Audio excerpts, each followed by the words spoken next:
Welcome, dear viewers, to an island where time itself seems to whisper secrets from every stone and shoreline.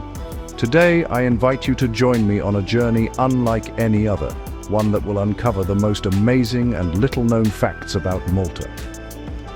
Tucked away in the middle of the Mediterranean Sea, this tiny country is a real treasure chest of history, mystery, and natural beauty. As your guide, I will tell you Malta's story like a documentary, shining a light on each part with the respect and wonder that suits an island whose past is as deep as its blue waters. From old underground rooms to the echoes of battles from long ago, Malta's secrets are waiting to be found by those who are curious enough to look. Get ready to be amazed by facts that you won't expect, and that will change what you thought you knew. These aren't just bits of information. They are the keys to understanding a civilization that has stood guard at the crossroads of history. Let's go on this journey of discovery together. Underneath the busy streets of Paula lies a wonder hidden from the sunlight for over 5,000 years, the Hypodrome of Halsaflieni.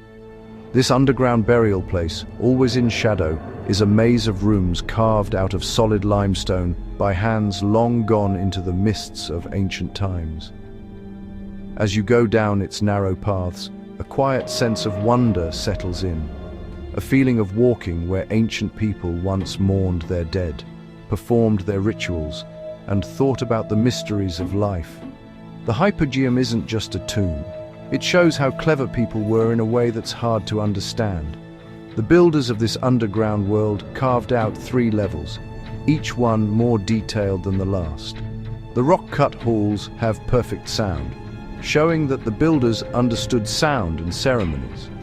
Scientists are amazed by the red-painted walls and spiral patterns, whose meanings are still argued about by experts. Declared a UNESCO World Heritage Site, the Hypogeium keeps not only the bones of Malta's first people, but also their mystery. Things found inside include beautiful pottery, charms, and the famous Sleeping Lady, a statue that gives off a feeling of peace and mystery. Who were these people, and what beliefs led them to create such a sacred place under the earth? The building of the Hypogeium, done with simple tools, brings up big questions. How did they move huge stones, or light up the deep parts with only flickering torchlight?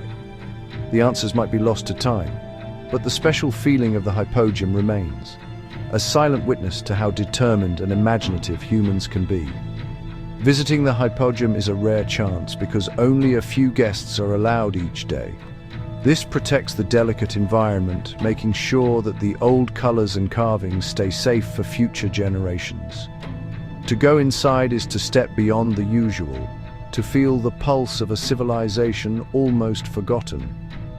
In this sacred place, echoes remain, not just in the stone, but in the soul.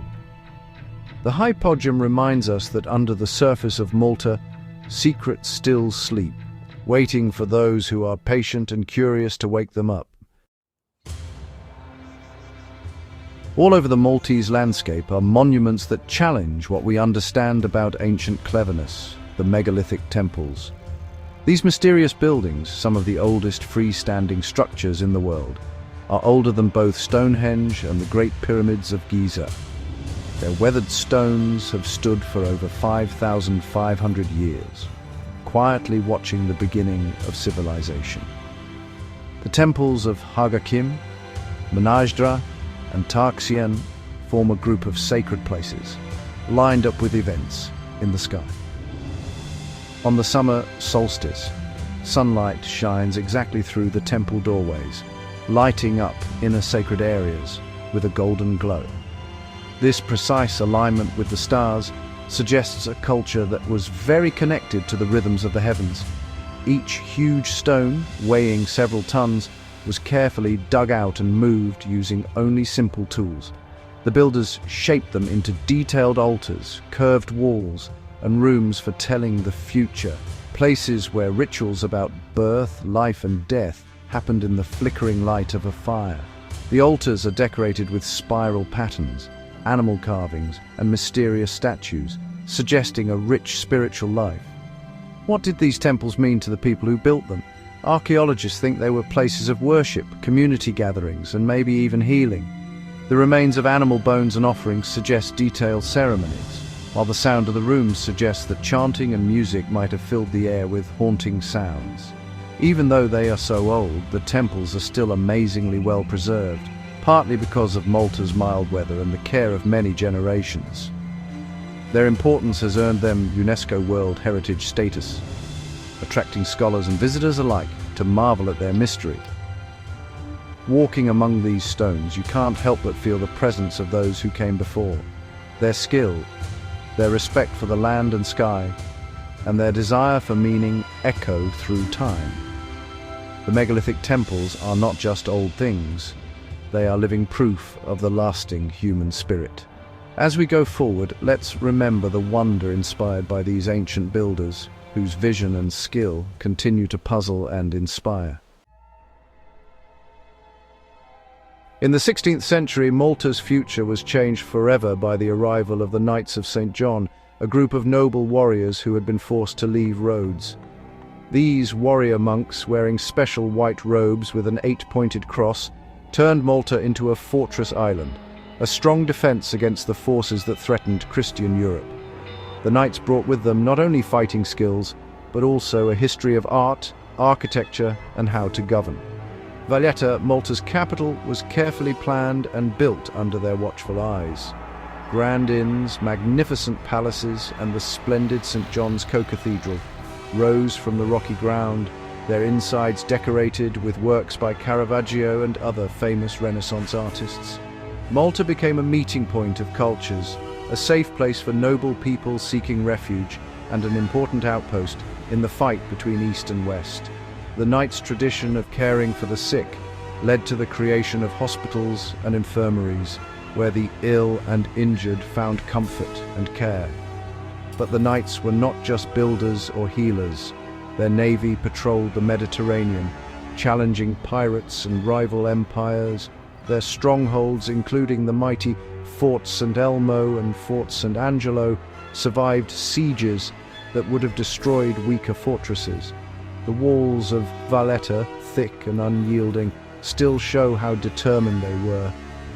Within their group, a strict set of rules guided daily life, a mix of religious devotion, military discipline, and grand ceremonies. The echoes of their rituals can still be heard in Malta's festivals and traditions, where grand displays and religious devotion are intertwined. Today, what the knights left behind can still be seen in the very fabric of Maltese society. Their symbols, their coats of arms, and their sense of duty are woven into the country's identity. Visitors walking through Valletta's streets walk in the footsteps of these famous defenders, their presence as clear as the stone under one's feet. The story of the Knights of St. John is one of change, of an island, a people, and a future shaped by bravery and vision. At the heart of Malta's identity is a special language, a language as unique as the land it comes from. The Maltese language, or Malti, is the only Semitic language written using the Latin alphabet, and the only official Semitic language in the European Union. Its sounds and rhythms have been shaped by hundreds of years of different cultures coming together. Maltese is living proof of Malta's history as a place where civilizations met. Its roots go back to classical Arabic, brought by settlers from North Africa over 1,000 years ago. But if you listen closely, you'll hear the beautiful influence of Italian, the useful words of English, and hints of French and Spanish mixed into everyday conversations. The language grew naturally, shaped by traders, conquerors, and neighbors. The Knights of St. John brought Italian culture and words, while British rule brought English terms for modern things, schools, government, and technology. Even today, Maltese speakers easily switch between languages, a thing called code switching. Maltese is more than just a way to talk, it's a symbol of national pride. Old folk songs, prayers, and wise sayings are passed down through generations, keeping alive the wisdom and humor of the past. The language's power to express is clear in its literature, from old poems to modern books and plays. However, Maltese is a language facing challenges. The strong presence of English and Italian in media and education makes it harder to keep it alive. Efforts to promote Maltese in schools and public life are ongoing, making sure that the language stays lively and important. Walking the streets of Valletta or a village square, you might hear the gentle flow of Maltese, at once familiar and exotic. It's a reminder that Malta's story isn't just written in stone, but spoken in the voices of its people. By understanding the Maltese language, we get a glimpse of Malta's soul, a mix of strength, ability to adapt, and endless curiosity. In the scorching summer of 1565, Malta was on the edge of being destroyed. The Ottoman Empire, at the peak of its power, gathered a huge navy to crush the island's defenders and claim it as a way into Europe. What happened next would become one of the most dramatic sieges in history, the Great Siege of Malta. The Knights of St. John, joined by Maltese soldiers and civilian volunteers, faced overwhelming odds. The Ottoman force numbered about 40,000 men, while the defenders had barely 6,000. The invaders attacked Malta's fortresses non-stop, their cannons roaring day and night, turning stone walls into rubble. But the defenders refused to give up. At Fort St. Elmo, a small group of knights held out for weeks against impossible odds, inspiring the rest with their bravery. Their sacrifice bought valuable time, allowing Valletta's defenses to be strengthened and supplies to be stored. As the siege continued, sickness, hunger, and tiredness affected both sides. The Maltese, driven by a fierce love for their homeland, fought with incredible determination. Women and children carried water to the front lines, cared for the wounded, and even took up weapons when needed. The turning point came in September when a relief force from Sicily arrived, surprising the Ottomans. The invaders, beaten and disheartened, retreated in a mess. Malta had survived, its defenders praised as saviors of Christian Europe. The memory of the Great Siege lives on in Malta's shared history. Monuments and place names remember those who died, while yearly reenactments keep the story alive. The victory cemented the reputation of the Knights of St. John and inspired awe across Europe. In the end, the siege was not just a battle for land, but a tough test in which Malta's identity was formed, an identity based on courage, sacrifice, and the unbreakable will to keep going. Among Malta's rough coastline lies a peaceful and beautiful place, the Blue Lagoon. Tucked between the islands of Comino and Cominotto, this sheltered bay is famous for its super-clear turquoise waters, which shine like liquid sapphire under the Mediterranean sun. The Blue Lagoon is a paradise for swimmers, snorkelers, and divers. Its shallow, sandy bottom makes it look like a huge natural swimming pool, inviting visitors to jump into its refreshing embrace. Schools of fish dart among the rocks while sunlight dances on the ripples above. Despite being popular, the Blue Lagoon still feels wonderfully untouched. The cliffs around it, covered in wild thyme and sea daffodils, make a dramatic background.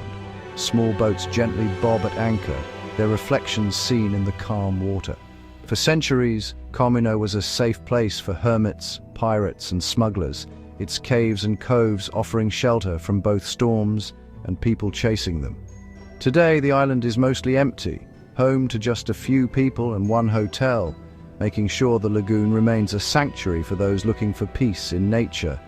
The Blue Lagoon's beauty isn't just about what you see, it's about what you feel and experience.